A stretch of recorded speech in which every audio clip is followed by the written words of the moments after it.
আসসালামু আলাইকুম B Tech institute থেকে আমি বোরহান বলছি। মাইক্রোসফট ওয়ার্ড এর ফুল কোর্সে আপনাদের সকলকে জানাই শুভেচ্ছা ও স্বাগতম। আজকে এই কোর্সে আমরা মাইক্রোসফট ওয়ার্ডের সম্পর্কে ধারণা দেওয়ার চেষ্টা করব। কিছুটা আমরা দেখব ফাইল, তারপরে এইখানে আছে হোম, তারপরে আছে ইনসার্ট, তারপরে আছে ডিজাইন, তারপর আছে লেআউট, রেফারেন্স, মেইলিং, রিভিউ এবং ভিউ।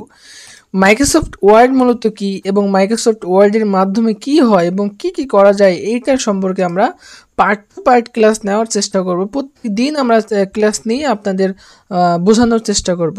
তো শুরুতেই আমরা বুঝবো যে মাইক্রোসফট ওয়ার্ডটা মূলত কি। মাইক্রোসফট ওয়ার্ড মূলত হচ্ছে ওয়ার্ড প্রসেসিং সফটওয়্যার, যেখানে লেখালেখির কাজ হয়। ওকে, যেখানে লেখালেখির কাজ করা যায়। আমি এক্সাম্পল হিসেবে বোঝাই, এখানে আমাদের ওয়ার্ড একটি পেজ ওপেন হয়েছে, এটাকে জাস্ট আমরা যদি কিছু লেখার চেষ্টা করি তাহলে কিন্তু এখানে লেখা হচ্ছে। আমরা এটা ওপেন করবো কীভাবে, মাইক্রোসফট ওয়ার্ড মূলত ওপেন করতে হয় কিভাবে। তো মাইক্রোসফট ওয়ার্ড ওপেন করার জন্য সরাসরি আমার স্টার্ট মেনুতে আমরা ক্লিক করবো। দেন এইখান থেকে WORD লিখলে কিন্তু ওয়ার্ড 2016 এখানে চলে আসছে।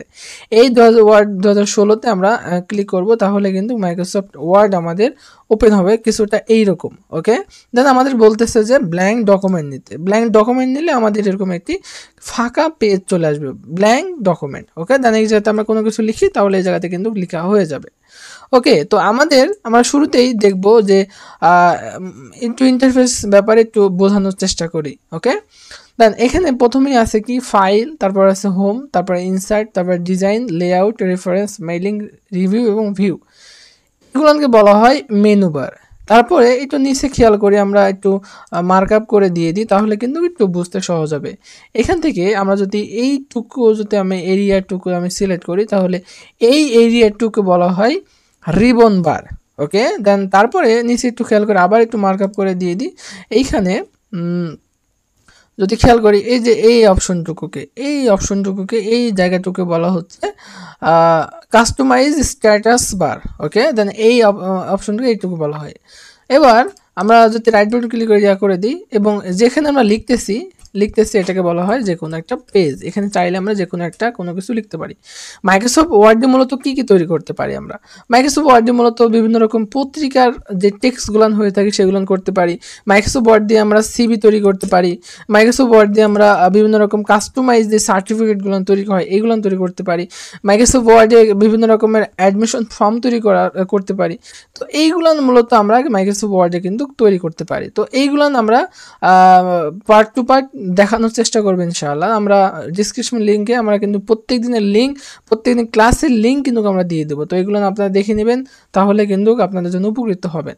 এখন আমরা হোম মেনুটা বোঝানোর চেষ্টা করতে শুরুতে এখানে কিন্তু ফাইল মেনু আছে। তো ফাইল মেনুতে এখানে অনেকগুলো অপশন আছে যা আমাদের খুব একটা প্রয়োজন হয় না। আমি অলরেডি আমাদের ক্লাস মাইক্রোসফট এক্সেলের ক্লাসে কিন্তু ফাইল মেনুটার সম্পর্কে আমি ধারণা দিয়ে দিয়েছি। আমি ডিসক্রিপশন লিঙ্কে আমি এটা দিয়ে দেবো, আপনারা চাইলে ফাইল মেনুটা দেখে নেবেন। অথবা ফাইল মেনু সম্পর্কে যদি আলাদা কোনো ভিডিও নিতে চান বা আপনারা দেখতে চান, আপনারা অবশ্যই কমেন্টসে বলে দিয়ে দিবেন যে ফাইল মেনু ক্লাস চাই, তাহলে আমি আলাদাভাবে ফাইল মেনুর ক্লাস আমি অবশ্যই আপনাদের জন্য বানিয়ে দিব ইনশাআল্লাহ।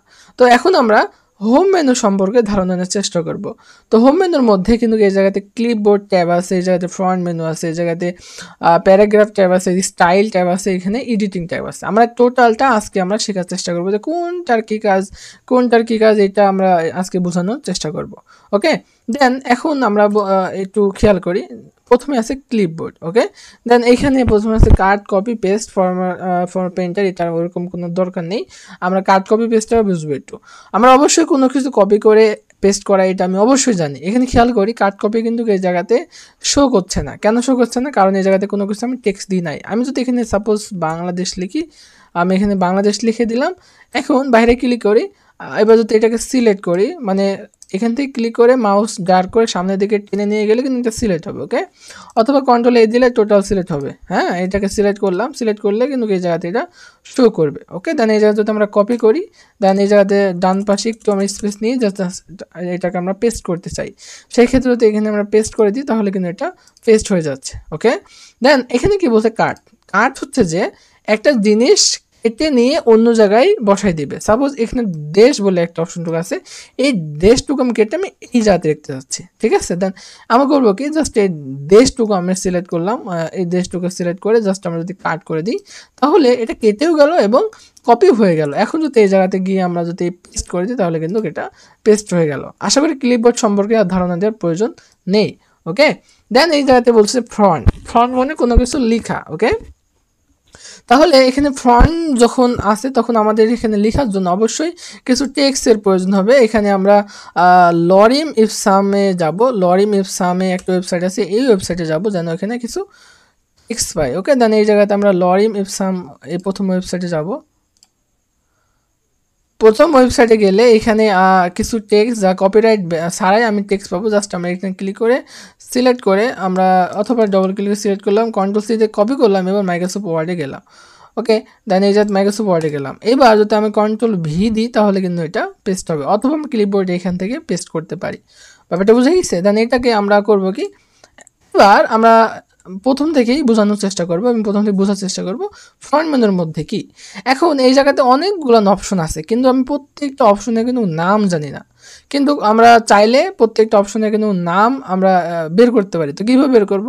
যেটা নড়ে বেড়াচ্ছে এটাকে বলা হয় কার্সর। এই কার্সরটা যদি তার সামনে নিয়ে যান অটোমেটিক কিন্তু এই জায়গাতে এই যে সুন্দর করে কিন্তু নাম উল্লেখ করে দিয়ে দিয়েছে। ব্যাপারটা বোঝা গেছে? এই হচ্ছে ব্যাপার। তো এইভাবে কিন্তু আমরা নাম বের করতে পারি। তো প্রথমে কি আছে দেখেন, প্রথমে আছে এখানে নিয়ে যাই টেক্সট, না সরি ফ্রন্ট।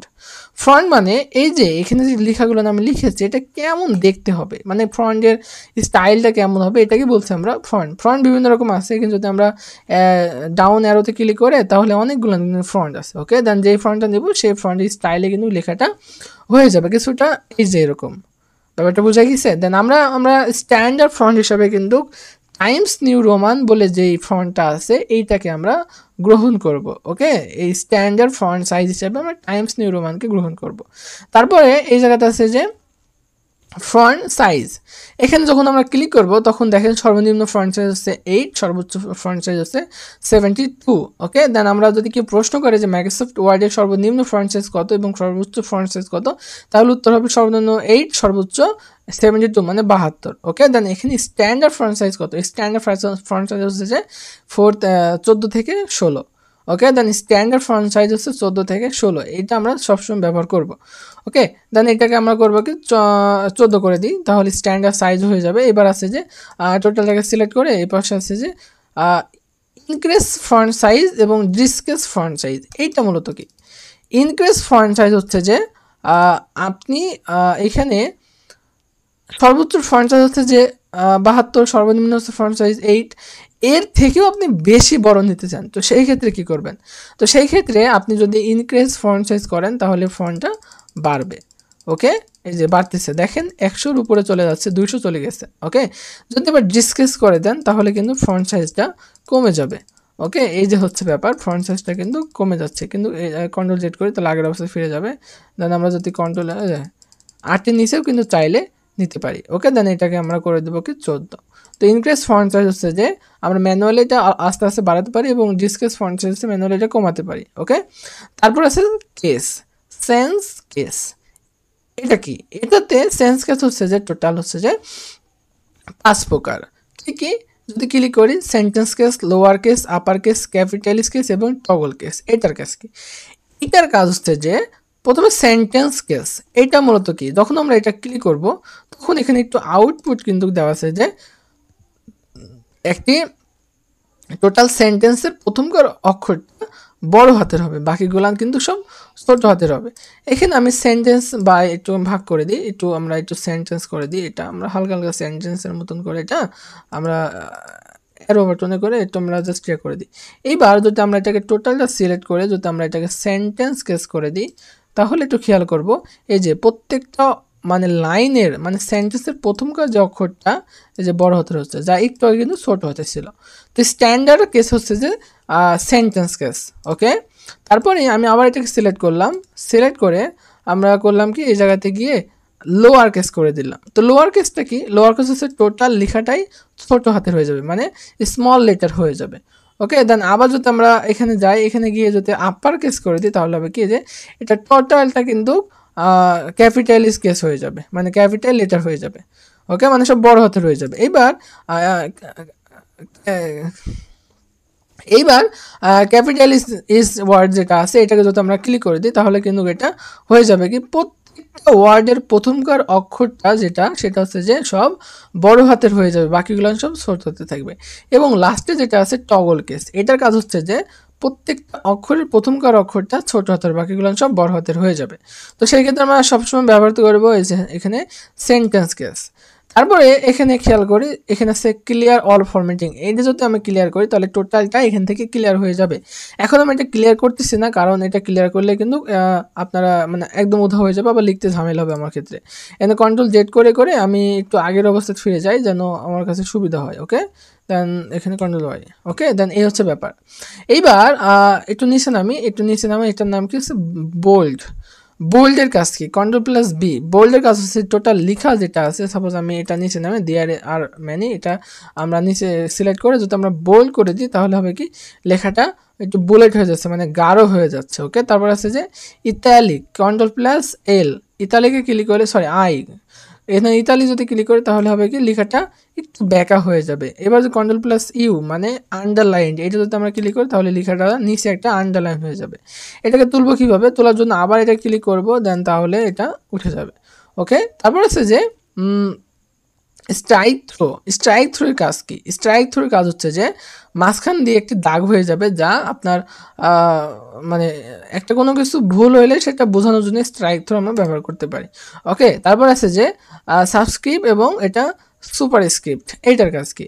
আমরা একটু নিচের দিকে নেমে এই জায়গাতে আমরা লিখতে পারি কি এই জায়গায় H2O এবং এখানে A2।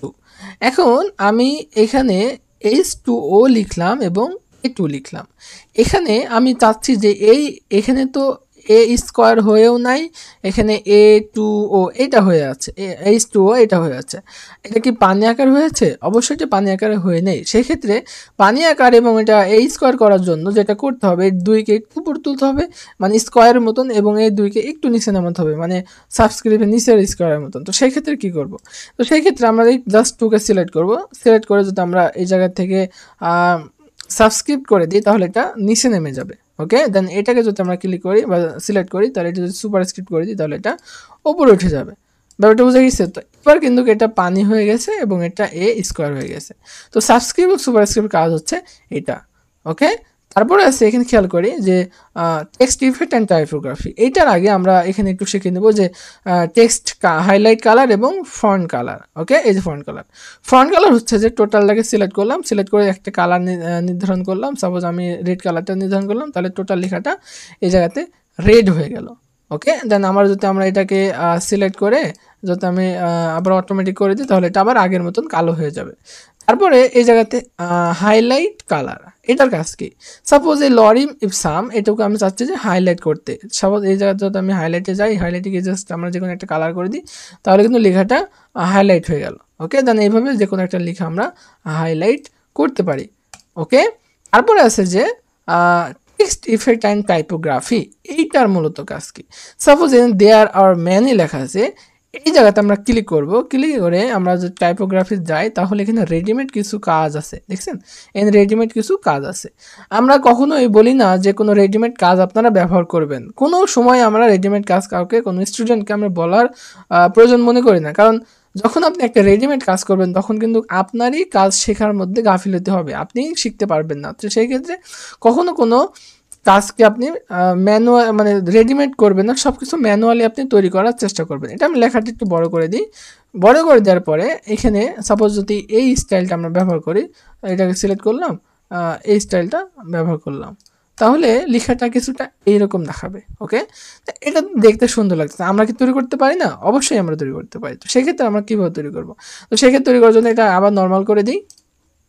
তৈরি করার জন্য আমরা টেক্সট অ্যান্ড ইফেক্ট টাইপোগ্রাফি দিয়ে এখানে আউটলাইন, শ্যাডো, রিফ্লেকশন এবং গ্লোয়ের এই 4টা অপশন শিখবো, তাহলে কিন্তু এই কাজগুলো আমরা করতে পারবো। তো প্রথমে আছে আউটলাইন। তো আউটলাইনটা কি, আউটলাইন হচ্ছে যে লেখার চারিদিকে কোনো একটি কালার দিয়ে দাগ দেওয়াকে বলা হয় আউটলাইন। সাপোজ আমি এখান থেকে হলুদ কালারটা সিলেক্ট করলাম, তাহলে দেখেন আমার যে ব্ল্যাক কালারের লেখাটা ছিল তার চারিদিকে কিন্তু একটি নির্দিষ্ট কালার হয়ে গেল, যার জন্য লেখাটা দেখতে সুন্দর লাগতেছে।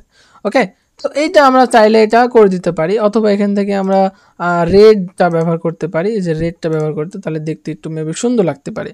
ওকে, দেন তারপর আবার এটাকে সিলেক্ট করলাম, সিলেক্ট করে টাইপোগ্রাফি গিয়ে আমরা শ্যাডোতে ক্লিক করলাম। শ্যাডো মানে কোনো কিছুর ছায়া। তো এই ছায়াটা আমরা ব্যবহার করবো কীভাবে? সাপোজ এখানে দেখেন অনেকগুলো শ্যাডো দেওয়া আছে, এখানে এই শ্যাডোটা দেওয়া আছে, আমরা যদি এই শ্যাডোটা নিই তাহলে দেখতে কিছুটা এইরকম লাগবে। তো আমি এটা চাচ্ছি না, আমি তো চাচ্ছি যে আমি হালকা শ্যাডো, সেক্ষেত্রে আমরা এখান থেকে এই 2 নম্বর শ্যাডোটা ব্যবহার করবো, তাহলে কিন্তু আমাদের এটা দেখতে একটু 3D ভাব আসবে, তো দেখতে একটু সুন্দর লাগতেছে। ওকে, দেন আবার এটাকে ক্লিক করে আমরা যদি সিলেক্ট করে এই জায়গাতে রিফ্লেকশনে যাই, রিফ্লেকশনে বলতে যে আপনি কোনো মিররের সামনে থাকলে আপনার আঙুল জাস্ট ওইটাকে যদি টাচ করে রাখেন, দেখবেন যে আঙুলের সঙ্গে সঙ্গে আরেকটা আঙুল ভিতর পাশে দেখা যাচ্ছে, কিছুটা এরকম রিফ্লেকশন।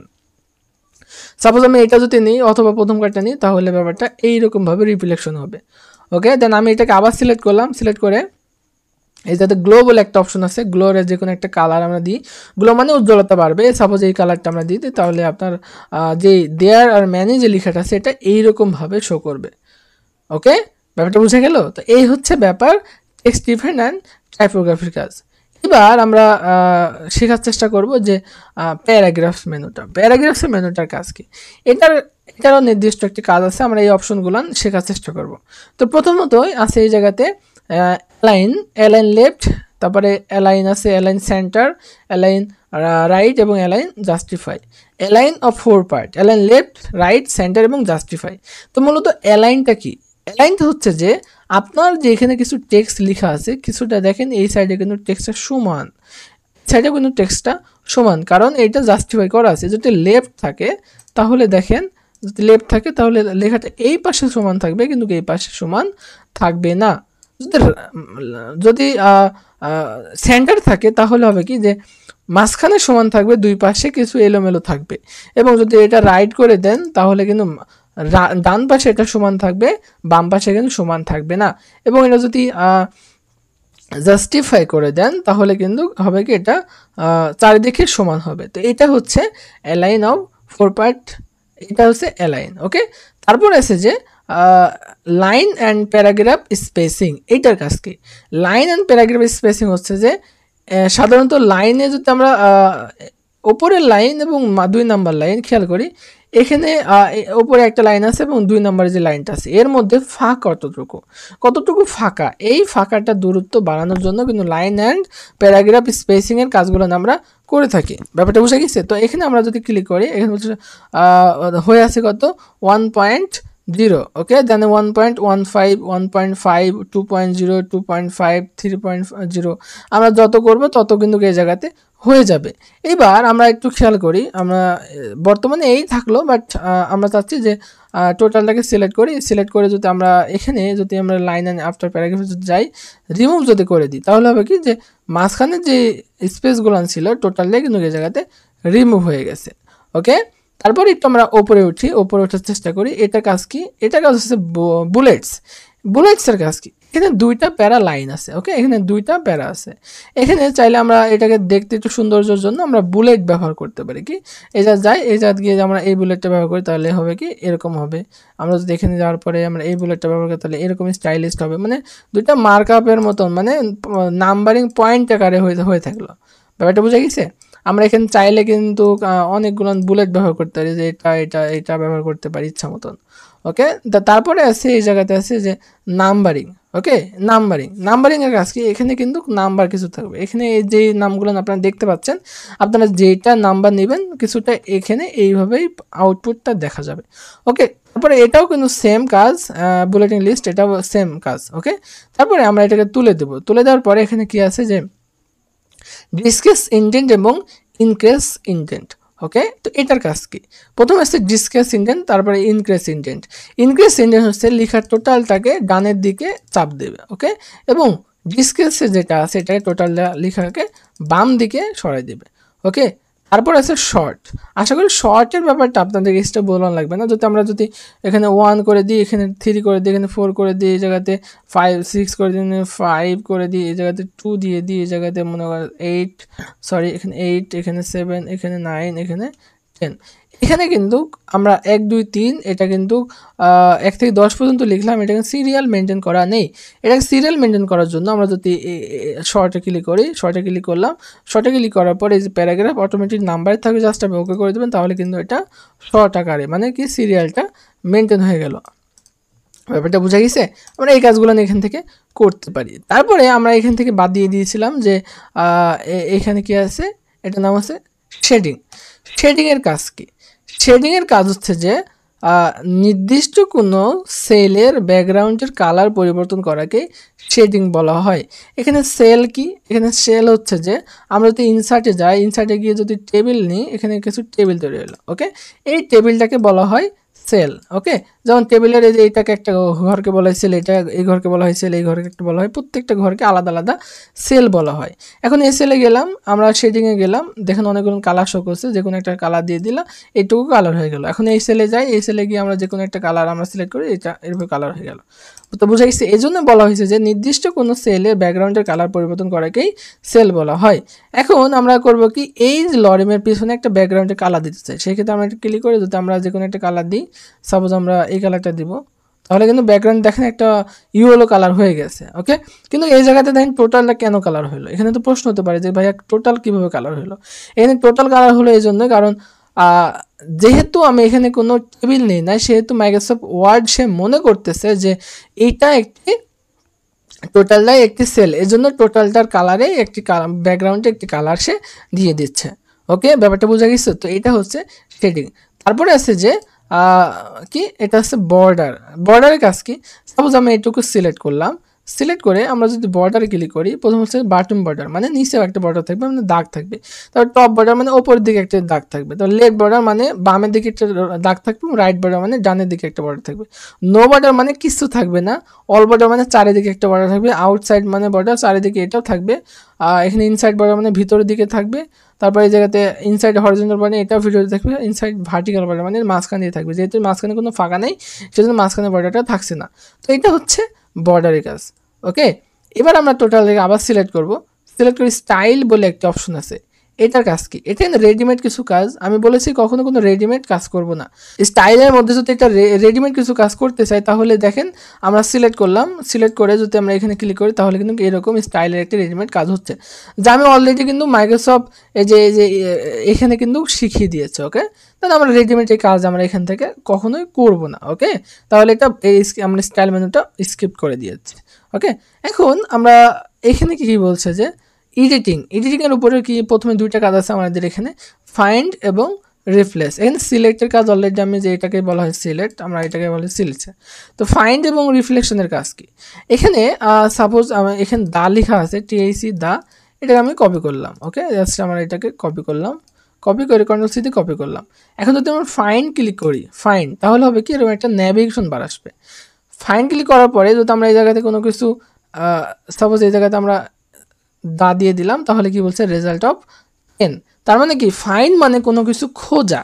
এখন এর মধ্যে দা ওই জায়গাতে লেখা আছে, এটা আমি খুঁজতে চাচ্ছি, সেই জন্য আমি যদি দা লিখে সার্চ দিই, তাহলে কিন্তু হবে কি, যত জায়গাতে দা লেখা আছে তত জায়গাতে কিন্তু হাইলাইট আকারে শো করবে। ব্যাপারটা বোঝা গেছে? এবং তারপরে আছে যে রিফ্লেকশন, মানে সরি রিপ্লেসের কাজ কি? রিপ্লেসের কাজ হচ্ছে যে যখন আমরা ক্লিক করব, রিপ্লেসের কাজে এরকম একটা অপশন আসবে। রিপ্লেস হচ্ছে এর বাংলা হচ্ছে অর্থ হচ্ছে কোনো কিছু পরিবর্তন করা, একটার পরিবর্তে আর একটি নেওয়া অথবা পরিবর্তন করা। এখানে ফাইন্ড ওয়ার্ড মানে এই জায়গাতে আমরা দা, এখানে বলছে যে একটার পরিবর্তে আর একটা পরিবর্তন করা, মানে একটার পরিবর্তন আর একটা আপনাকে দিতে চাই। এখানে যত জায়গাতে দা লেখা আছে আমি তত জায়গাতে ইজ লিখতে চাচ্ছি, সেই ক্ষেত্রে কী করব? সেক্ষেত্রে ফাইন্ড ওয়ার্ড যেখানে সেটা আমি দা লিখে দিব, এবং রিপ্লেস উইথ মানে যেটার পরিবর্তে আপনি দিতে চাচ্ছেন সেক্ষেত্রে আমরা ইজ লিখে দেবো। তাহলে কিন্তু এটা আমরা কন্ট্রোল সি দিয়ে কপি করে রাখি, জাস্ট আমরা যদি রিপ্লেস অল করি, তাহলে কিন্তু এটা টোটালটা পরিবর্তন হয়ে যাচ্ছে। এখন এটা বুঝবো কীভাবে? এটা বোঝার জন্য আমরা করবো কি, আবারও ফাইন্ডে যাব, ফাইন্ডে গিয়ে আমরা যদি ইজ লিখে সার্চ দিই, তাহলে এখানে কিন্তু 15টা রেজাল্ট দেখাচ্ছে, কারণ অলরেডি এর আগে কিন্তু অনেকগুলো ইজ ছিল, দেখেন যেটা যেটা পরিবর্তন হচ্ছে সেটা সেটা বড় হাতেরটা দেখা যাচ্ছে। তো ব্যাপারটা বুঝে গেছে? সো ভিউয়ার্স, এই হচ্ছে আমাদের মাইক্রোসফট ওয়ার্ডের। সো ভিউয়ার্স, এই হচ্ছে আমাদের মাইক্রোসফট ওয়ার্ডের হোম মেনুর সম্পর্কে আপনাদের ধারণা দিতে চেষ্টা করলাম। ভিডিও ভালো লেগে থাকলে অবশ্যই সাবস্ক্রাইব করে দিবেন, লাইক করে দিবেন, কমেন্টসে তো অবশ্যই বলে দিবেন যে ভিডিওটি কেমন হয়েছে, এবং আপনাদের কোনো কিছু প্রয়োজনীয় কোনো কিছু থাকলে অবশ্যই কমেন্টসে বলে দিবেন। আমি ওই রিলেটেড ভিডিও বানানোর চেষ্টা করব ইনশাআল্লাহ। সবাই সাথে থাকুন, ভালো থাকুন, আসসালামু আলাইকুম।